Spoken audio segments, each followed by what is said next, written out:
So where are you from? New Mexico.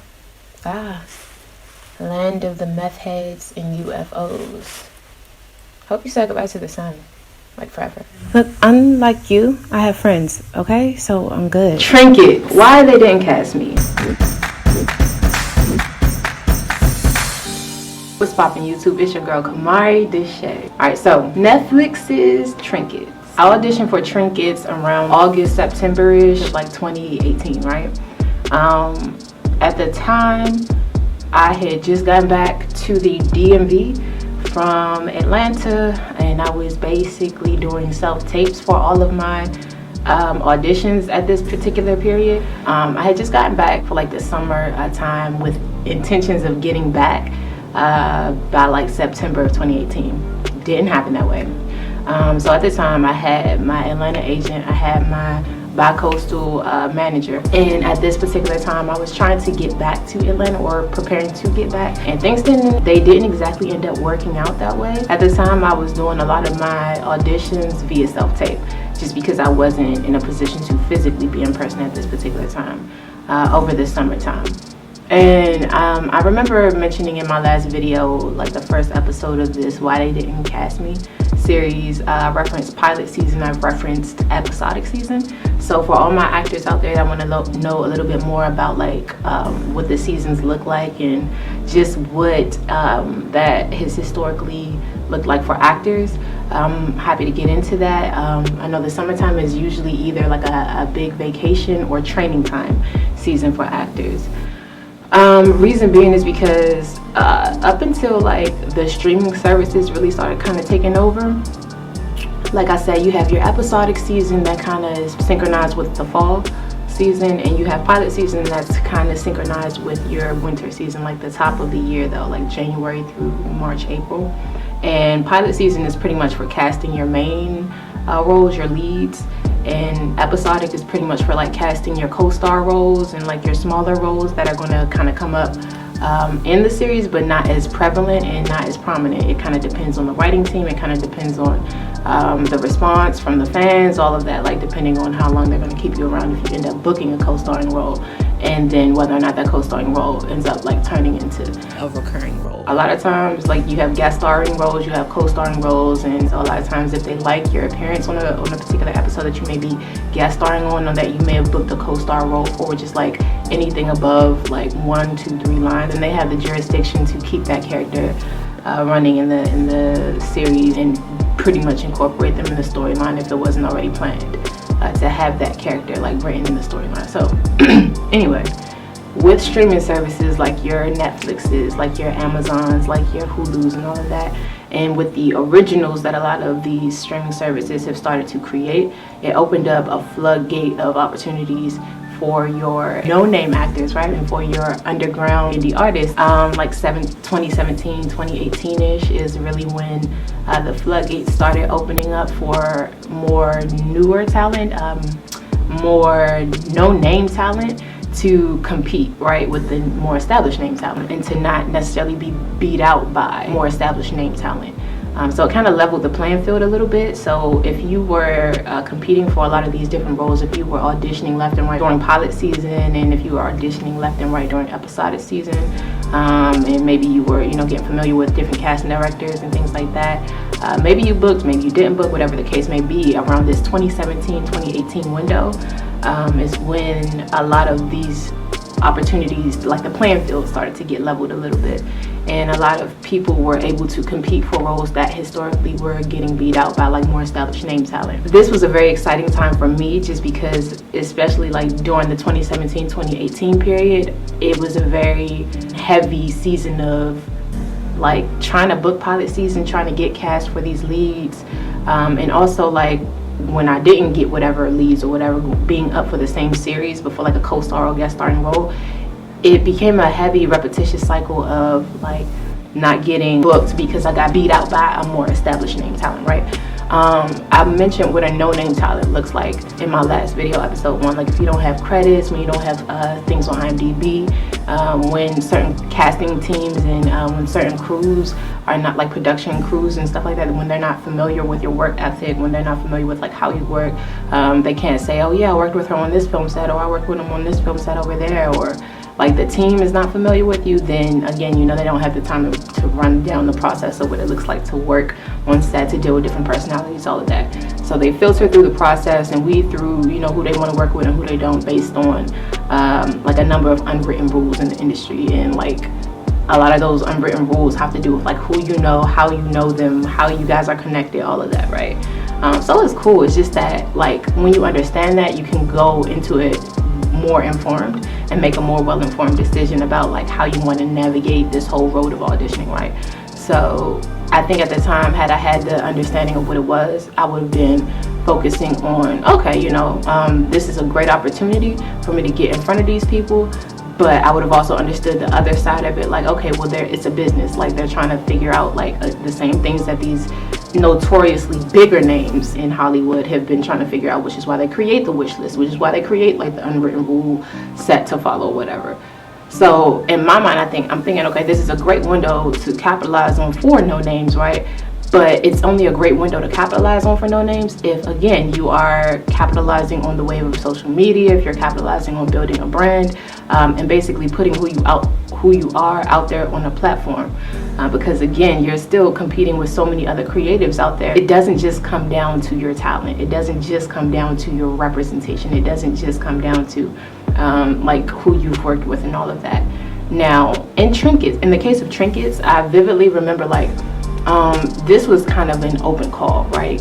Back when they were casting for Trinkets, it was an open call because it was a Netflix original.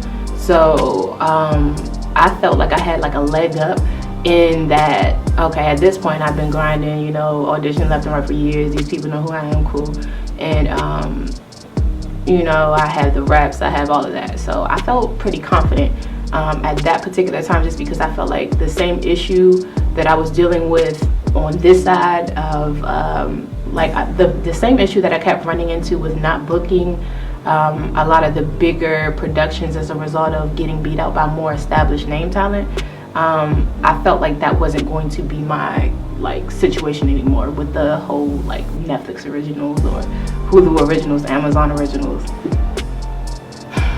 Like, I was wrong. It's a business. Like, you get what I'm saying? It's not a talent showcase. Like, I just always wanted to show up and show out with like my audition. And I think, you know, you just gotta realize that it's a total thing. So essentially, even though these streaming service originals kind of leveled the playing field a little bit for actors that were kind of competing for different roles and for different opportunities, it's still a situation where like the talent pool is now even bigger, because how many influencers are out there? You know what I'm saying? How many creatives are out there on a platform that have a following, that have a base, that have a fan base and a following?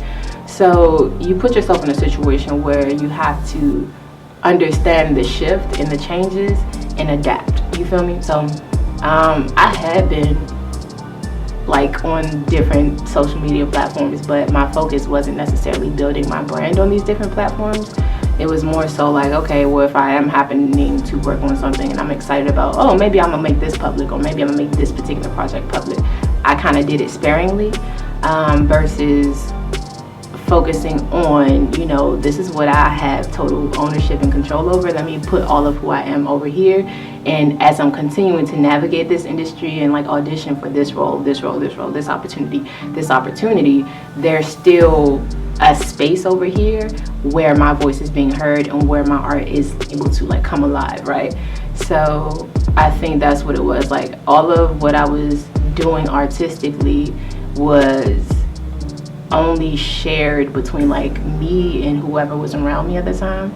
And that was just because like I just had a whole different mindset about like what it was about. I had the idea like, you know, I'm staying down for the come up. This is my therapy. This is what I love to do as far as like my music, my writing, my all these other things that I do. But what I'm trying to make happen, I'm gonna book these roles. You know what I'm saying? I'm out here grinding day and night, you know, left and right. I eat, sleep, and breathe this. Like, y'all gonna know my name. Like you feel me? Like I'm gonna go in here, I'm gonna leave my mark, and if not this one, then the next one, I'm gonna book something. That was kind of my mindset, not doing that and then also making sure I had like an insurance policy in the event that this never works out. Like, do I still have my art living and breathing somewhere?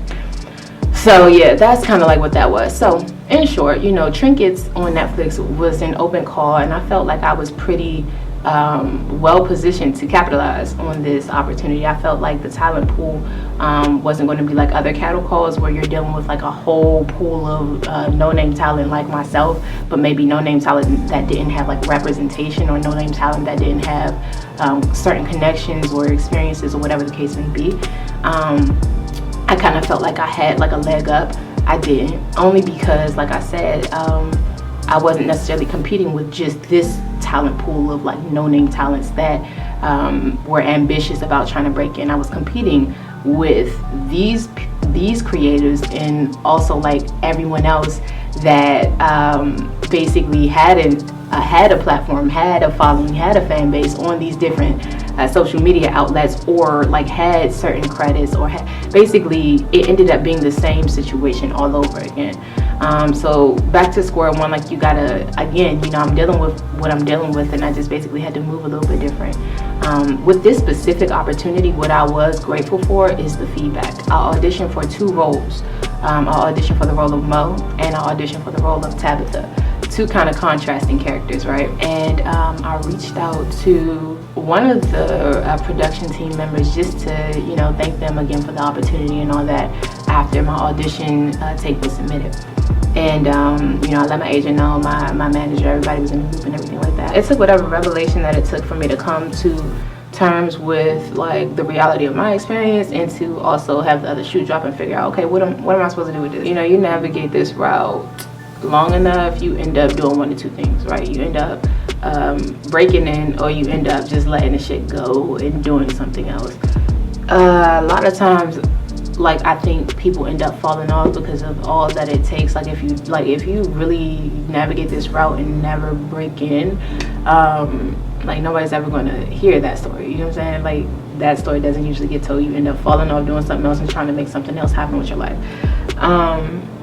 Reason why, like in my case, that wasn't really a viable option is because I had put all my eggs in this basket from day one. I didn't just birth like this dream or this vision like in college or in high school. Like I had literally come up with this understanding, like I can really do this, I can really make this happen. And I felt like I owed it to like myself, my creator, my family, everybody that dared to dream. I was like, I have to make this happen. Like this is all I know is to make it happen. Like, you know, I know it's gonna be hard. I never expected it to be easy, but this shit is possible. Like even if it has to be 1 in a million, I guess I just gotta go after a million motherfucking things. It's gonna be what it's gonna be. I mean, it is what it is though. Like you live and you learn, and things aren't what you thought they were, but I think it's those are the moments that really define our character and define who we are, right?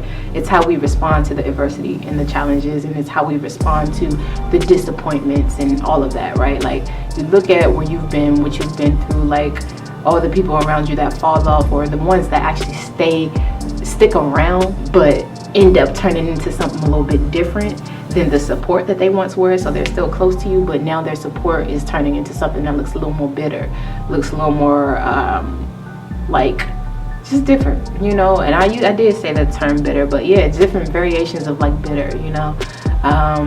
Toxic, non-supportive, like not able to understand what you're dealing with and going through, and not able to really feed that.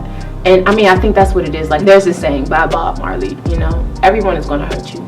You just got to figure out the ones worth suffering for. You can't put your faith in people, because people will inevitably disappoint you. So if you understand that up front, like that people are always going to disappoint you, then you don't get so caught up in the fact that they do, when they inevitably do. What you do is focus on where your energy is supposed to be coming from, and where your focuses are supposed to be going, and how you're going to recharge.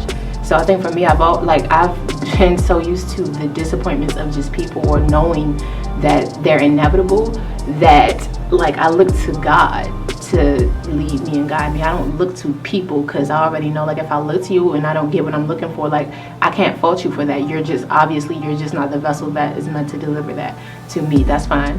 I'm still meant to get whatever I'm meant to get, so if not you, then somewhere else, somebody else, some other vessel. So that's kind of like how I like to maneuver through life. I like to look at, okay, this is what it is, but what did I learn? You know, we can learn from everybody. We can learn from everything.